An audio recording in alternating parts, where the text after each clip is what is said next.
Bago ang lahat nakasale ngayon sa Shopee itong Anta Men Shockwave 5 Kyrie Irving Sports Basketball Shoes, na dati ay mabibili pa siya sa 10,995 ngayon ay 3,548 na lang po. Napakamura na lang talaga, ang laki ng bawas, kaya ano pa ang hinihintay nyo? E-check out na agad, pindutin lang yung link na nakapin sa comment section. Maraming salamat po. Maraming fans ang excited na para sa papalapit na full season ni Jimmy Butler sa Golden State Warriors, mga kaibigan. Dito na makikita ng lahat ang tunay na galing ni Jimmy. So far wala pang aksyon ang front office ng Dubs ngayong summer, pero yun nga, hindi pwedeng maliitin ang grupo kasi may Jimmy Butler sila na may Stephen Curry pa, kilala naman na natin sila pareho, kaya tiyak na palag pa rin ang team nila kahit anong grupo ang kaharap next season.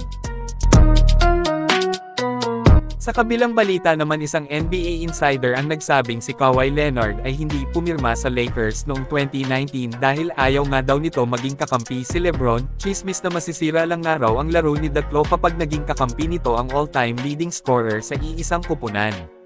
Well, ang hirap nga rin naman isipin na pagsamahin ang dalawang ito, parehong superstar, pareho ang laro at pareho ang posisyon, posibleng magiging napakagulo ng opensa, kaya siguro pa si Leonard maging kakampi si LBJ.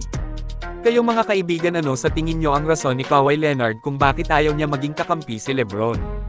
Mag-comment lang.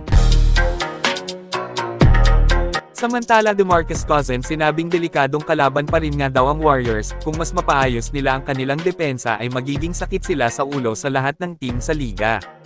Ani niya delikadong grupo kasi may Stephen Curry sila, alam na alam ni Bogey kung gaano kahusay ang greatest shooter, kabisado niya kung gaano kalalim ang abilidad ni Steph. Kaya pa rin nga daw nitong magkampiyon bago magwakas ang dynastiya ng Warriors.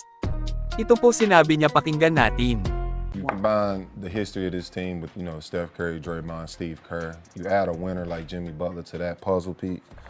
It's given some type of success. So I do think they have a chance at getting one more before this dynasty is actually over. The guys are up in age, things of that nature, but they're talented enough, they're experienced enough, and they're good enough to get another one in the next couple years. So one thing about the Warriors, when they have a good defensive team, they're always a threat.